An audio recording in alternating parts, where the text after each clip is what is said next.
WIFTV. That's why we shine wherever we go.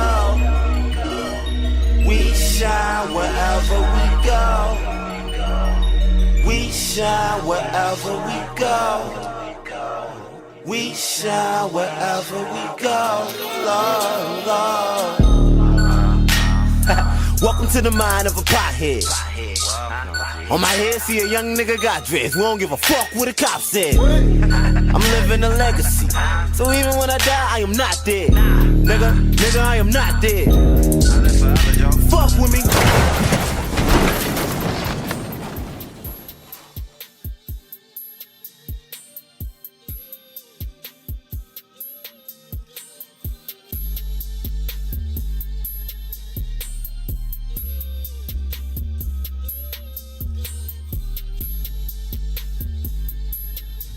What is happening, good people? Welcome to this hump day edition of I Said What I Said. We are live from the What's In It for the Black People Media Studios alongside Tucson Warner.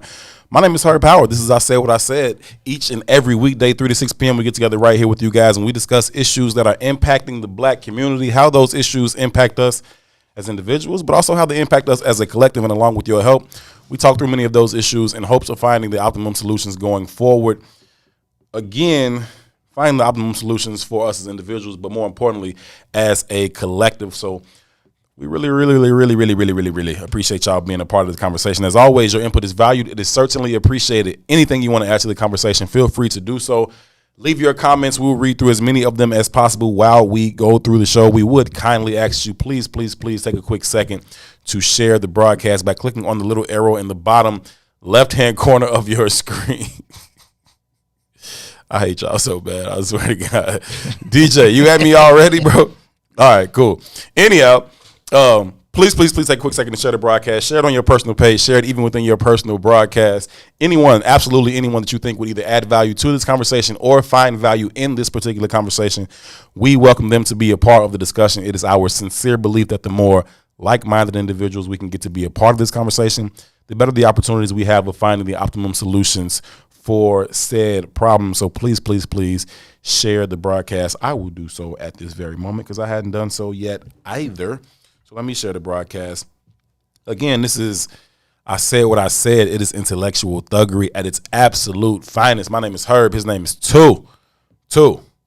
What's happening, good brother?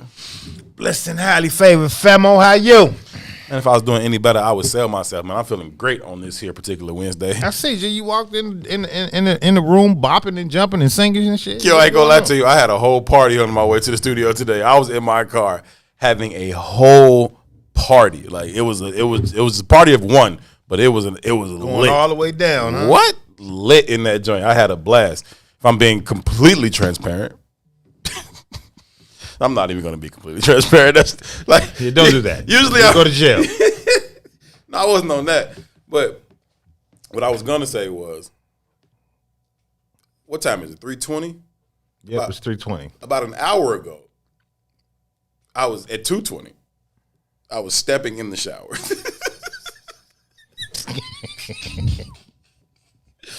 I'm not even gonna lie to y'all, man. I love y'all so much I can't tell y'all things that are not true. Can't do it. I don't want to do it. Man, early today. I was sitting around. I was up early. I was up at like 4:30 this morning. I went to sleep early last night. I don't know how early it was. I don't even know what time it was, but I had an amazing night and I fell asleep.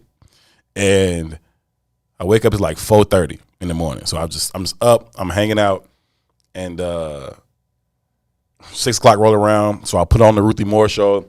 I'm watching the Ruthie Moore show. I'm hanging out. I probably nod back off at like 7:30 on the Ruthie Moore show. And then I wake up for about the end of that show, right around like 8:45 or something. So I'll sleep for probably like a good hour and 15 minutes, something like that. And then I woke up, watched the end of the Ruthie Moore show. Ruthie Moore tried to sign off like Maze. Well, Maze told her she can go ahead and do the sign off. You know how Maze be like, you can still tell him. Maze said. So he was like, Ruthie, you go ahead and sign off. Ruthie said, you can still tell him. Ruthie said. Ruthie Moore show. Maze was like, what? It's Ruthie Moore show. So I watched into that. Then I hopped into the Book of Dawn. Shout out to Don. Shout out to Lisa E. They was clowning this morning. The Book of Dawn was dope. Stuck around for Moonwalk Hills where, and as the time is just rolling, I'm just watching the shows. Time's just rolling. I'm about halfway through. No, that's not what happened. Probably about 90 minutes into Moonwalk Hills world, I get an alert on my phone that said my favorite DJ was going live playing music. And it was Jay Illa. Jay Illa from Chicago is my favorite DJ. So he go live, so I just pop on Jay Illa. So now I'm just rocking out to Jay Illa for a minute. And then I look up, and it's like 1:30. And I'm like, yo, I ain't even checked in on the soil yet. Let me see what's up with the bigs. So I pop in on the soil. I'm like, my bad for being late, man. Jay Illa was rocking out. But since I was rocking out with Jay Illa, I at least chopped it up with Jay Illa. I was like, yo, Jay, fall through the kickoff kickback on Sunday because Jay Illa is the official DJ for the Chicago Bears. Right? Right. Mm-hmm. So I'm like, Jay, fall through the kickoff kickback on Sunday. He like, cool. He's like, cool, we'll set it up. Right? He's spinning, but he's like, yeah, cool, Herb, let me know, we'll set it up. I'm like, cool. So Jay Illa gonna fall through the kickback on Sunday. And then, so I pop on the soil with the bigs. I'm like, yo, my bad for being late. Jay Illa was rocking out. So I'm chopping it up with the bigs. I'm just watching, chilling. Then it dawns on me that after On the Soil, it's our show. Gee, when I tell you I'm cooling at the crib, I'm just cooling. Like I don't have anything else to do. I'm like, oh, I'm wilding right now. I'm like, let me get up, get in the shower, right? And so I get a phone call. It's like, yo, what you doing? I'm like, nothing. Ain't your show at 3 o'clock? Like, yeah, I'm finna get in the shower. I'm not even coming out. I'm finna get in the shower. It's like 2:25, bro. I'm like, I am completely wild. So I get out the shower. You know, I live in South Shore, so I just jump on Lakeshore Drive and hit it. Shoot to the South Loop. Here I am, man. But I was having a party on the way here, man. Shout out to Lil Wayne. Shout out to No Ceilings. I was riding to the trash rap. What trash rap? Yeah. No. Look, No Ceilings is A1. Okay. No ceilings is A1, bro. Okay, cool. Drug addict rap. Leave Whatever. it there. I'm with it. Nah, you like it, I love it. This is pre-Cluck Wayne. That's pre-club. This is pre-Cluck Wayne. Okay. Right? When Wayne would just go in the studio and just black out for hours at a time. This is Lollipop, and this is when your generation crowned him the GOAT. See, why do people always do that? What? Just pull out the worst trash and then apply that to somebody's whole jacket. I didn't pull out nothing. I don't know his jacket. You did. You said Lollipop. That's trash? Huff. Okay, I don't know. If you're in the mood for Lollipop, I guess it can work, but nah, Lollipop ain't the Wayne I'm talking about. I'm talking about mixtape Wayne. I'm talking about spazzing bar for bar, nobody's touching them Wayne. Okay. You know what I'm saying? No, but okay. Okay, cool. Blacking out. Blacking out straight like that. Oh, also, on a sad note, I told you I dozed off during the Ruthie Moore show. I heard that Big Lavender was talking Cash Money shit. No. Big Lavender was praising us the whole show. He finally came to the dark side. Man, he was like, I hate to say this out loud, but I really I honor and acknowledge the gods. You know? I heard Big Lavender was talking Cash Money shit about the A-Team, man. Yeah, he was, man. He threw an owl out there to make himself feel good. But all in all, you praising us, recognizing the gods in us, Listen, man, if he could work it out with Madam President, Mays would be here at 3:00 and sit right here on I Said What I Said. He wanted to be part of the team. He wanted to be honorary third member of I Said What I Said so bad. So bad. Like, let's keep it a buck, man. It's cool. You welcome. You come hang out with us sometimes, Big Lavender. It's all good. No, that's all good. But yeah, man, I had an interesting morning this morning too, man. The homie Q, Marquin McDonald, man, he got shout out to Q, man. He doing goddesses. That's what we on. Cause don't make me bring back the Maze Crush Monday. Hey, don't do it. Don't do it, Maze Crush Monday. Don't do it. Keep it Man Crush Maze. Don't do it. Keep it gender proper now, Big Lavender. Keep it gender proper. Yeah. Maze Crush Monday. Shout out to the homie Q. Man Crush Maze, whatever it is. Shout out to Salim too. Q and Salim. Shout out to what happened King was Salim, Soledad O'Brien is doing a 6-part series on BT on race and in America, and they're having they singled out specific topics and specific regions to talk about those specific topics, and the policing was the topic they decided to talk about in this region in Chicago. So Q was one of the guys they selected to interview. Salim is one of the guys they're trying to interview. Y'all saw white people in Q house this morning. There's a bunch of white people over there this morning. I'm like, when there's a bunch of white people in your house with cameras and recording equipment and all kind of stuff, I said, so let me just say this. So it was a wild experience, right? So we've been talking about this for a while. Q was like, man, I want you to be here. Just help me through the process of what I'm like, man, I'm with it. So we come and it's all white people. No, first, let me say this. I pull up to Q's crib and it's a young sister with a leader's hat on, outside shoveling the steps. Okay. Right? And that's apartment, so I'm like, maybe she lives. I don't know. But it looked weird. You know what I mean? But sure it does. Okay. Always look weird when you see a woman outside shoveling snow. Didn't think nothing of it. Kept pushing. Went upstairs, chopped it up with Q, talking to, he's introducing me to the people. And there's another young sister there, and she's doing something a little more, I don't even want to say respectable because that's disrespectful. But long story short, the sister who was shoveling the snow eventually comes upstairs. She's part of the crew. Okay. And she was shoveling the snow. I guess they're going to do some filming outside, and they didn't want it to look a certain kind of way. But I'm in my head, I'm like, man, there's 8 dudes in here. It's a lot of white men in there. Why is she out here shoveling the snow? Why is she shoveling the snow? That kind of rubbed me the wrong way. But it is what it is, man. But they came in and they filmed Q. Q had a real good dialogue. Hopefully, I know how editing works, and hopefully they aired the vast majority of the dialogue. They're supposed to be filming Salim either tonight or tomorrow. I think Salim is necessary for the conversation. All hail King Salim, man. Honor and respect to the king. And because they broke it down by a plethora of different genres of topics, and they chose policing for Chicago. I wish they wouldn't have chose policing. Yeah, I wonder if they align policing with just the level of violence that goes on in Chicago. If that was the topic, like why they chose Chicago for policing, but it was other like they were doing the topic on redlining, which I thought would have been a more apropos for Chicago. Yeah, you know what I mean. I think we kind of get labeled one way. And really, Chicago's like the epicenter of all things American. You know what I mean? This is the original design, if you ask me. You know what I mean? So there's a lot, specifically in regards to like race. If you want to talk about race, we can span the gamut here.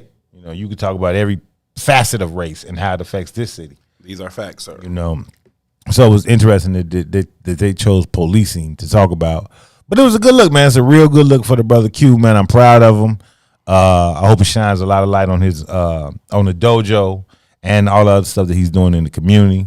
You know, it gave him a good look around his family. So it was dope, man. I hope they do the same thing for Salim. You know what I mean? I know Salim is going to level the conversation up because, you know, they try to, you know, the media tries to trick you into answering certain questions certain kind of ways. And I just know Salim is more abreast of how to have that dialogue and navigate through it. So I can't wait to see the final product. Yeah, no, that should be super, super dope, man. Anytime you want to have a conversation of any intellectual value, adding Salim to the agenda enhances that program, like period, point blank. So it's super, super dope. They're gonna have Salim in it. I think that's super, super cool. I'm reading a comment there from Ready Rock talking about a series on monogamy, and it ain't Friday, but that's interesting to me. A series on monogamy? Yeah, she said, anyone seen the series on monogamy? Oh yeah, I saw that. I didn't know what it was. I asked her what's to it. She said it's an interesting concept. She said it's a black fictional series. The premise is 4 couples seeking to save their marriages sign up for an experiment. They are required to spend 2 months married to the spouse from another couple. After the experiment, they get to decide if they want to stay together or leave. Yeah, what makes that interesting? Well, what jumps out to me, a hall pass? I don't get it. No. So I don't know. I would need more information in terms of, you know, what it means when they say after the series, after the experiment, they get to decide if they want to stay together. They mean decide if they want to stay with the other person's spouse or if they want to be like a quadruple, like non-monogamy situation. You know what I'm saying? Like a polyamorous, all 4 of us are together now situation. I don't know. But what jumps out to me the most about what Ready Rock said was that the premise is 4 couples seeking to save their marriages, right? So to me, I think that the world is kind of like, and this could be my own brain just making its own conclusions for what I believe in, but I think that the world is kind of moving towards this space where it's like, okay, if this current construct of relating is not working, perhaps I should try something else. Perhaps I should just see if something else works for us. And viewers like swingers, see, y'all whole room full of perverts. Y'all get real shallow on this issue of non-monogamy, and it turned to complete sex. Swinging is about sex. This is about this partner having sex with this partner and that partner's partner and partner. Non-monogamy and polyamory is not so much about sex as it is about love and relationship. But anyway, I'll have to get more information from Ready Rock. I just thought that was interesting, even on a Wednesday, not a relationship Friday. You think it's about love and relationship? What, non-monogamy and polyamory? Yeah, absolutely, I do. I don't know. I don't know if I believe that. I'll educate you on the other side of this break, man. Let's take our first break. When we come back, maybe we'll spend a few minutes on this Relationship Wednesday talk, and then we'll hop into the conversation. It'll be quick. This is I Said What I Said. My name is Herb. His name is Tu. We are here till 6. Thank y'all so much for hanging out with us. We'll be right back. You are tuned in to Minding Our Black-Owned Business. We have now one team. You and Michael talked about some key stuff. Basically, the project needed insurance. I'm now in the space of commercial real estate and trying to understand what that looks like. And so I have a wonderful, normal insurance person that, you know, I'm doing events and stuff that covers it. Yep. But what happened is when you have commercial real estate, there's different insurance you need. And when you're getting a loan, my bank wanted 133% of the actual loan project covered, right? And this number was high in the 6 figures. We got the quotes from bigger companies like the State Farms and the Countryside and all of them. That's who they were with. I was getting back prices like between $11,000 and $15,000 for like a 6-month policy, for a construction policy. And we got to eat this ridiculous amount of money. And mind you, it's COVID. My company, there's no money coming in. Everything was stopped. I'm like, oh, we got to do it. We got to get this insurance. Michael did that post. And with me, I'm always trying to support not just Black, but my own. If I know you, it's a trust thing, right? Yep. So I immediately, as soon as I sent that post, I text Mike. I'm like, dude, can you do this? And it was like a Saturday night. He hit Junior. Really? I'm like, oh, send that contract right now, Junior. We good. And I mean, literally, I didn't know that because we're